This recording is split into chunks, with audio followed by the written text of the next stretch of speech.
یہ نیچے جو ویڈیو آپ دیکھ رہے ہیں، جو مناظر آپ دیکھ رہے ہیں، ان مناظر کو دیکھ کر ایک ایمان والے کا تو سینہ ٹھر جاتا ہے،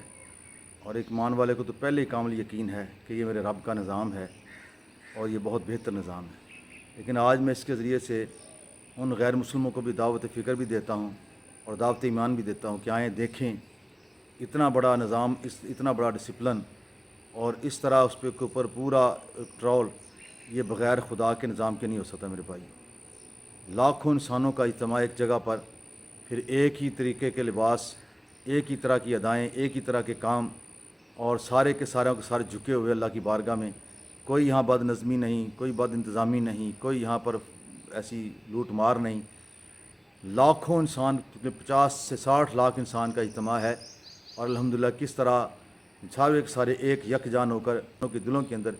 یہ بات موجود ہو کہ ہمارا ایک مالک خالق ہے جو ہر چیز پہ قدرت رکھتا ہے، اس کی محبت ہو اور اس کا خوف بھی ہو، تو تب بھی بندہ اتنا ڈسپلن کی پابندی کر سکتا ہے۔ ورنہ بندوں کے بنائے بڑے بڑے نظام آپ نے دیکھے ہوں گے، لیکن ان کے اندر ہر آئے دن تبدیلی بھی کرنی پڑتی ہے، اور آئے دن اس کے اندر اس کی خرابیاں، اور اتنے بڑے لوگوں کو اتنا اجماع تو بندہ کر سکتا ہی نہیں۔ اگر کر بھی لے تو اس کے اندر بے شمار مشکلات کا سامنا کرنا پڑے گا، بہت سارے نقصانات ہو جائیں گے جانی طور پر، مالی طور پر۔ تو میں غیر مسلموں کو یہ دعوت دیتا ہوں کہ آئیں اس مذہب کی حقانیت کو سمجھیں، اس مذہب کی جو ہے معاملات کو سمجھیں، اور دیکھیں کہ یہ خدائی نظام ہے، واقعی خدائی نظام ہے۔ آئیں اس کو قبول کریں، اس کا حصہ بن کر اپنی دنیا اور آخرت کو سنوار لیں۔